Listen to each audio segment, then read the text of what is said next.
What if I told you that a gospel exists that was so controversial, so radical, and so thought-provoking that it was deliberately excluded from the Bible?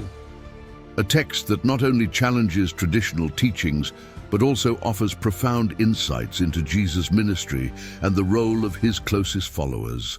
This gospel reveals secrets that could change the way we understand the early church forever. The Gospel of Mary, attributed to Mary Magdalene, is one of the most enigmatic and suppressed texts in Christian history. It paints a picture of Mary as a central figure, entrusted with knowledge that even the apostles struggled to accept. But why was this gospel banned? Was it because of its controversial teachings, or did it threaten the power structures of the early church? In this video, we'll uncover the shocking story behind the Gospel of Mary. We'll explore its mysterious origins, the forbidden knowledge it contains, and the heated debates that led to its exclusion from the biblical canon. But there's more. This gospel challenges us to question what was lost when certain voices were silenced. Stay with me until the end, because the truths we're about to uncover might completely transform your understanding of Christianity's history, its teachings, and the role of Mary Magdalene herself. The Gospel of Mary is not just another apocryphal text. It is a revolutionary document that offers a unique glimpse into the early Christian world.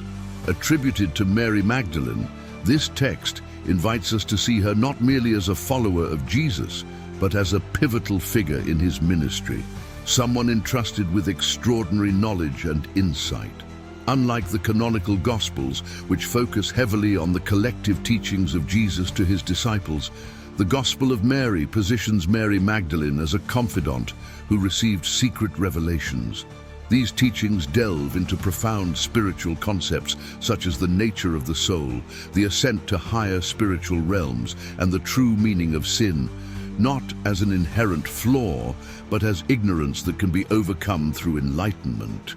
This depiction of Mary Magdalene challenges traditional narratives that have often relegated her to the background, or worse, mischaracterized her as a sinner. Instead, this gospel elevates her to a leadership role, presenting her as a source of divine wisdom and a spiritual guide to the other disciples. The text also introduces ideas that were deeply controversial for its time. It emphasizes personal spiritual understanding and direct connection to God over institutional authority. In an era when the early church was establishing a hierarchical structure, this was seen as a direct challenge to its authority. The Gospel of Mary implies that salvation is not found solely through adherence to church doctrine, but through inner transformation and spiritual awakening. Its radical ideas didn't stop there. The Gospel of Mary includes a moment of tension where Peter, one of Jesus' closest disciples, questions Mary's authority and the validity of her teachings. This scene reflects a broader conflict in the early church about the role of women in leadership and the control of sacred knowledge. But why was this gospel viewed as such a threat? Was it the content of its teachings, the challenge it posed to church hierarchy, or its elevation of Mary Magdalene as a spiritual leader? Perhaps it was all of these factors combined. What's clear is that the Gospel of Mary represents a path of Christianity that the early church chose to suppress, a path that placed emphasis on personal spiritual awakening and the equality of all believers. To this day, the Gospel of Mary continues to inspire both awe and controversy. It raises profound questions about what was lost when certain texts were excluded from the Bible, and what Christianity might have looked like if Mary's voice had been included in the canon.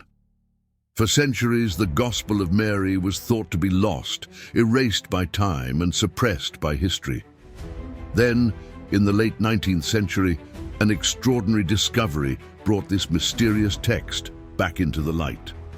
In 1896, a 5th-century papyrus codex was unearthed in Egypt, containing fragments of the Gospel of Mary. This discovery was part of a larger collection of texts, often associated with early Christian and Gnostic traditions. The manuscript was written in Coptic, an ancient Egyptian language used by early Christians, and it offered a tantalizing glimpse into a gospel that had been hidden for over a millennium. But there was a catch. Large portions of the manuscript were missing. Only 6 pages from the beginning and 4 pages from the middle of the text were recovered. The gaps in the manuscript leave us with more questions than answers, fueling the mystery surrounding the Gospel of Mary. What insights might those missing sections have contained? Could they have provided even more revolutionary perspectives on Jesus' teachings and Mary Magdalene's role? What remains of the Gospel of Mary is enough to challenge conventional narratives. It reveals profound teachings about the soul's journey, spiritual enlightenment, and the nature of sin. These fragments suggest a perspective on Christianity that is strikingly different from the one found in the canonical Gospels, making it an invaluable piece of the puzzle in understanding early Christian thought. The rediscovery of the Gospel of Mary was not merely an archaeological event, it was a moment of reckoning for scholars and theologians. It reignited debates about what texts were included in the Bible, what was left out, and why. The fragments remind us that history is often written by the victors, and the voices of those who held different perspectives may have been intentionally silenced. Even today, the Gospel of Mary challenges us to think critically about the foundations of our faith. What other lost texts might still be out there buried in the sands of time, and how might they reshape our understanding of the message of Jesus and the early Christian movement? Mary Magdalene has long been a figure of intrigue and mystery in Christian history. In the Gospel of Mary, her role is elevated far beyond the traditional view shaped by later church teachings. She is no longer portrayed as merely a repentant sinner, but as a central and trusted disciple of Jesus, a confidant who received secret teachings that even the other apostles did not. In this text, Mary is shown as someone who truly understood Jesus' spiritual message. She asks the insightful questions, provides clarity when others are confused, and even comforts the disciples after Jesus' departure. The Gospel of Mary positions her as a spiritual leader, someone who was uniquely entrusted with profound revelations about the nature of the soul, the journey to enlightenment, and the overcoming of sin. This depiction of Mary Magdalene directly challenges the narrative that has persisted for centuries. While the canonical Gospels do highlight her significance, she's the first to witness the resurrection and is often referred to as a devoted follower. They don't explore her as a leader or a recipient of divine wisdom. The Gospel of Mary rewrites her story, offering a vision of early Christianity in which women played a much more prominent and respected role. What's fascinating is the reaction of the other disciples in the text. When Mary shares the secret teachings she received, Peter openly doubts her, questioning whether Jesus would truly have given such knowledge to a woman. This moment reveals a tension not only within the narrative, but also within the early church itself, a struggle over authority, gender roles, and who could rightfully carry forward Jesus' teachings. For centuries, Mary Magdalene's reputation was overshadowed by the label of repentant sinner, a portrayal popularized in the 6th century by Pope Gregory I. This interpretation effectively diminished her role as a leader and spiritual guide. The Gospel of Mary, however, restores her dignity and importance, challenging us to re-examine her place in the story of Christianity. This text reminds us that Mary Magdalene was far more than a background figure. She was a disciple who walked alongside Jesus, deeply understood his message, and had the courage to lead even when others doubted her. Her story, as told in the Gospel of Mary, calls us to rethink long-held assumptions about leadership, equality, and the role of women in the early church. The Gospel of Mary doesn't just offer unique teachings, it presents a perspective that fundamentally challenged the structure and authority of the early church. At its core, this text emphasizes personal spiritual understanding, as the path to salvation, placing a greater focus on individual enlightenment than on adherence to institutional rules and doctrines. This was a radical departure from the direction the early church was taking. By the 2nd and 3rd centuries, church leaders were working to establish a unified doctrine and hierarchical structure to maintain order and control. The Gospel of Mary's teachings directly threatened this emerging system by suggesting that salvation was not dependent on obedience to church authorities, but on personal spiritual awakening and connection with the divine. One of the most striking examples of this conflict is the tension between Mary Magdalene and Peter in the text. When Mary shares the secret teachings she received from Jesus, Peter doubts her, questioning why Jesus would entrust such profound revelations to her. This moment isn't just about personal rivalry, it symbolizes a broader struggle within the early church over who had the right to interpret and share Jesus' message. The Gospel of Mary also downplays the importance of physical rituals and external authority, focusing instead on the inner spiritual journey. This idea clashed with the early church's emphasis on sacraments, hierarchy, and centralized control over theological teachings. Allowing such a perspective to flourish could have undermined the church's ability to establish and enforce uniform beliefs. In many ways, the Gospel of Mary represents an alternative vision of Christianity, one where spiritual authority is decentralized and individuals are empowered to seek their own understanding of divine truth. For a church striving to build a cohesive and authoritative institution, this was not only inconvenient, but dangerous. This clash between personal spirituality and institutional authority likely played a significant role in the Gospel of Mary's exclusion from the biblical canon. By rejecting texts like this, the Church solidified a version of Christianity that emphasized obedience and orthodoxy, sidelining voices that called for a more individual and egalitarian approach to faith. Even today, the Gospel of Mary challenges us to reflect on the balance between institutional religion and personal spirituality. It asks us to consider where true authority lies, in the structure of the church or in the heart of the believer. The Gospel of Mary stands out not just for its portrayal of Mary Magdalene, but for the profound and revolutionary spiritual insights it offers. Its teachings diverge significantly from those found in the canonical Gospels, presenting a deeply personal and philosophical perspective on faith, sin, and the journey of the soul. One of the most striking ideas in the Gospel of Mary is its interpretation of sin. Unlike the traditional view of sin as a fundamental flaw inherited by humanity, this text describes sin as a lack of knowledge, a spiritual ignorance that clouds understanding and connection with God. This perspective shifts the focus from punishment and guilt to enlightenment and growth. It suggests that overcoming sin is not about external rituals or sacrifices, but about attaining deeper spiritual awareness. The Gospel also delves into the nature of the soul and its journey toward enlightenment. It describes a struggle where the soul must overcome various obstacles and confrontations with powers that seek to keep it bound to earthly concerns. This depiction aligns with Gnostic themes, emphasizing the importance of transcending the material world and achieving spiritual liberation. Another revolutionary teaching is the emphasis on inner spirituality over external authority. The Gospel of Mary encourages believers to seek divine truth within themselves, guided by personal reflection and understanding, rather than relying solely on church leaders or established doctrines.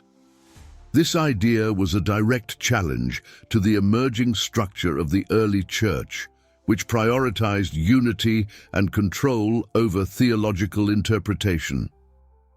These teachings were not just different, they were dangerous to the institutional church.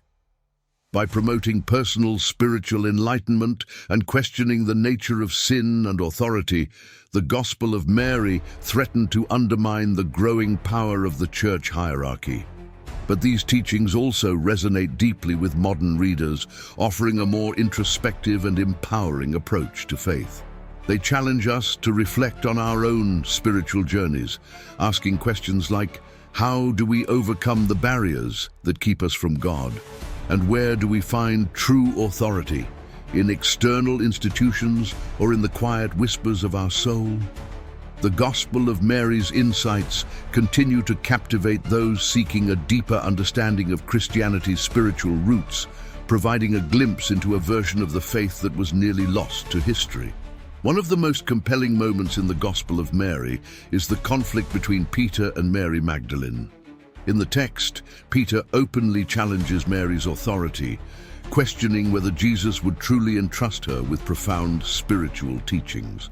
This confrontation is more than a personal disagreement. It reveals a deeper tension within the early church over leadership, gender, and spiritual authority. The scene unfolds after Mary shares the secret teaching she received from Jesus. While some disciples listen with respect, Peter's reaction is one of skepticism and indignation. He asks, did he really speak privately with a woman and not openly to us? Are we to turn and all listen to her? His words underscore the struggle to accept Mary's elevated role and the knowledge she claimed to possess.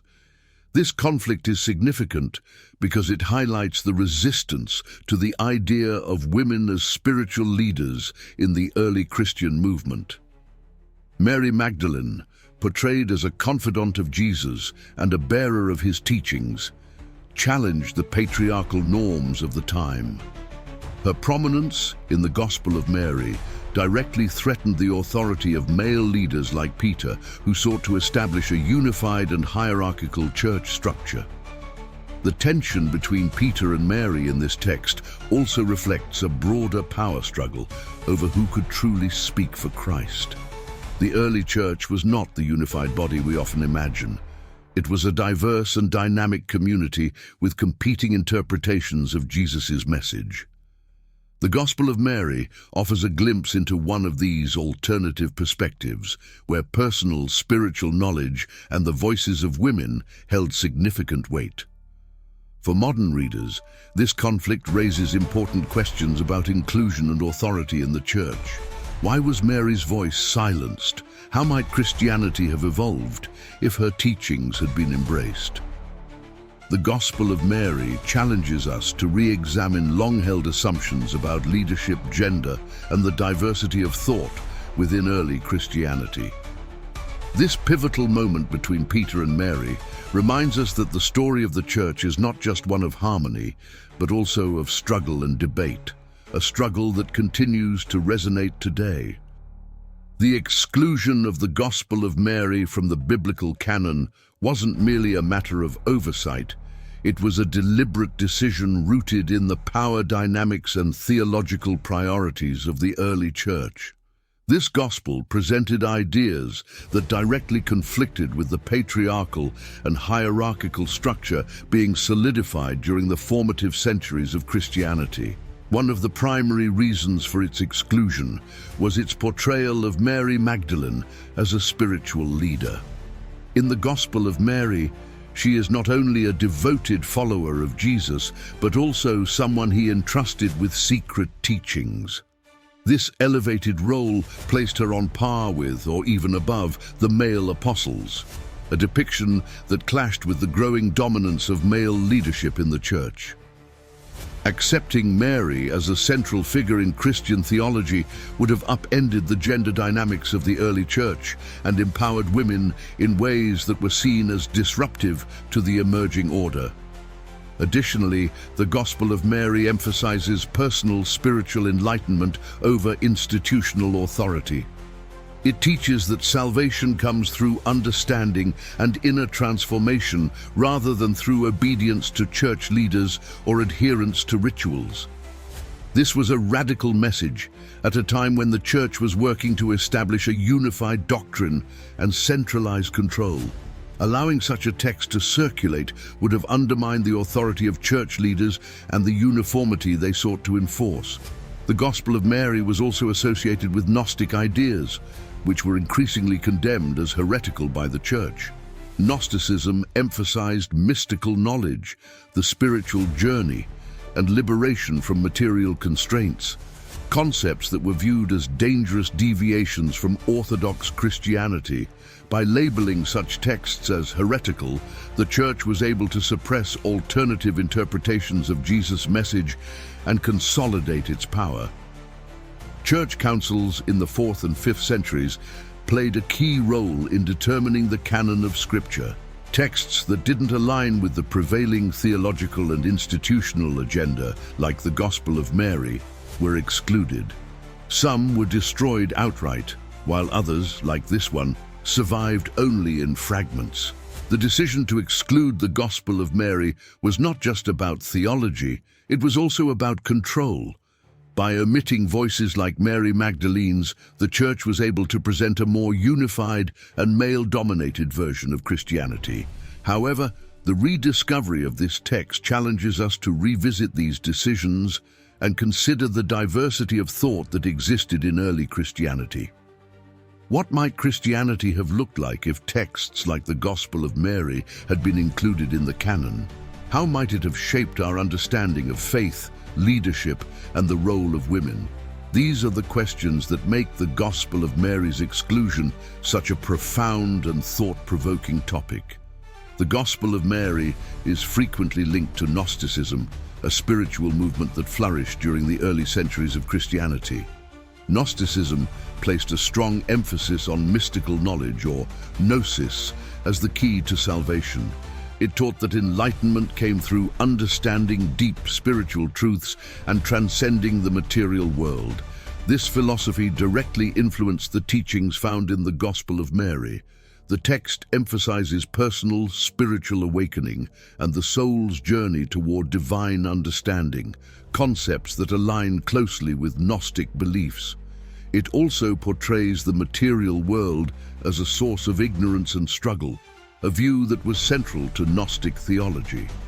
For Gnostics, salvation wasn't about following external rules or rituals, but about uncovering the hidden knowledge within oneself. This inner focus challenged the institutional structure of the early church, which emphasized obedience to doctrine, sacraments, and church leaders. The Gospel of Mary's alignment with these ideas made it highly controversial and a target for suppression.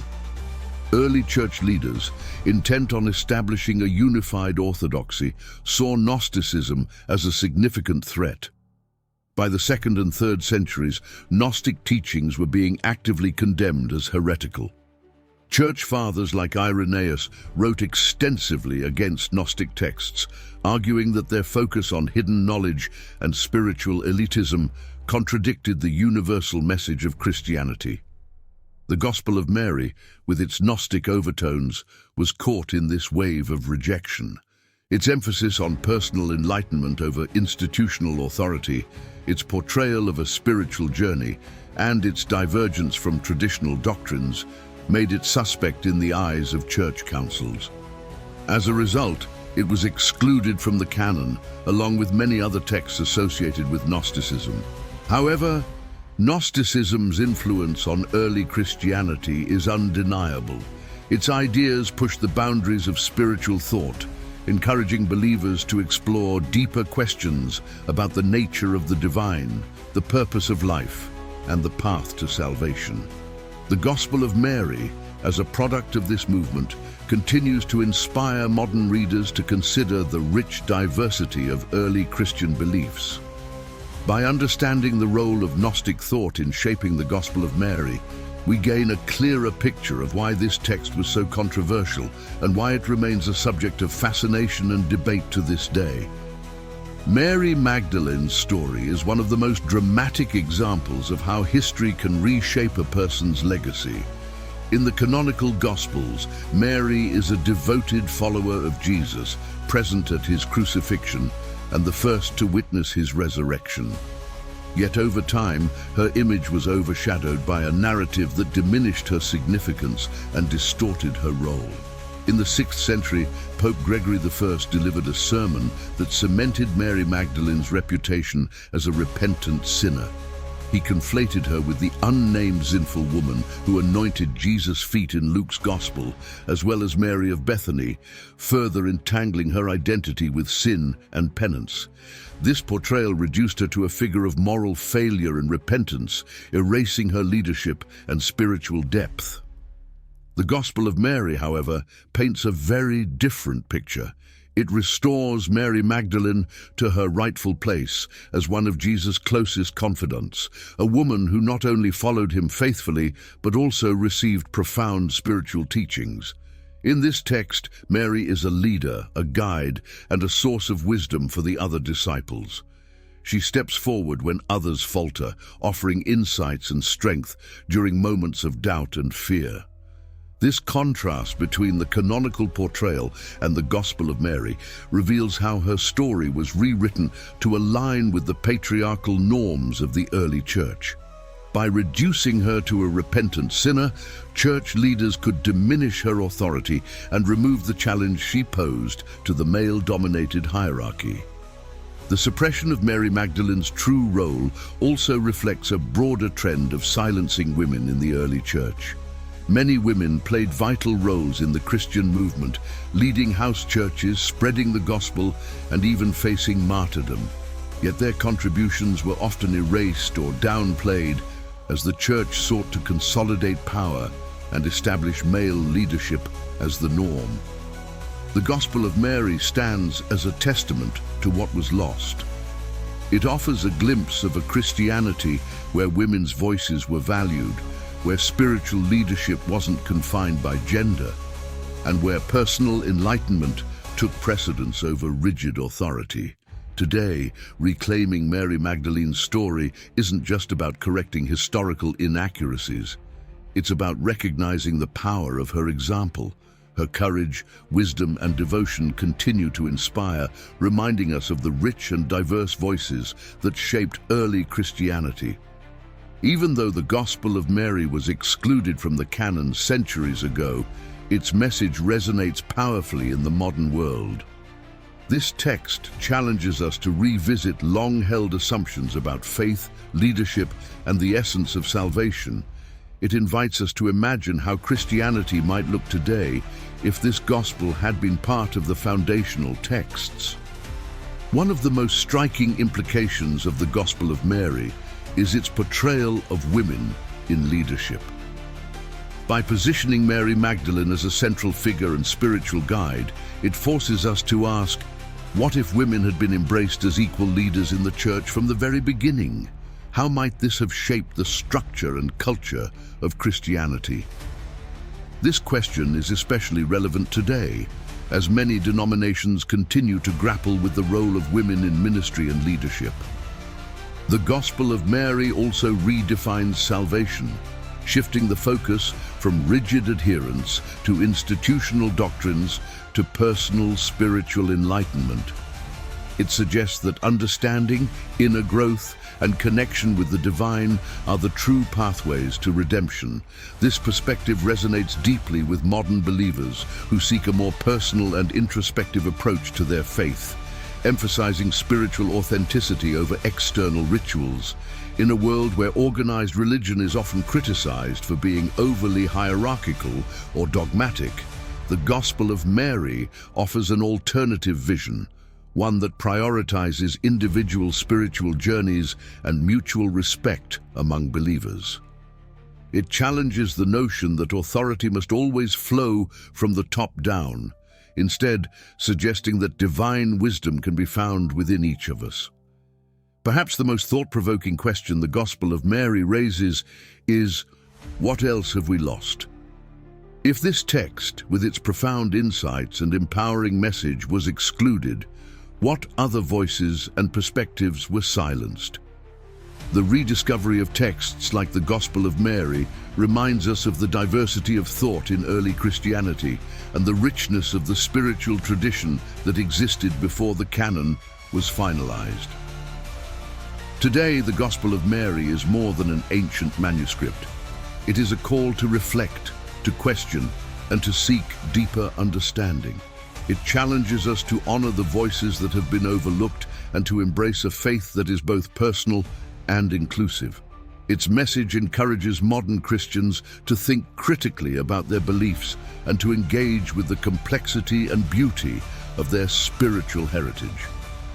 The word banned may sound dramatic, but in the case of the Gospel of Mary, it captures an essential truth.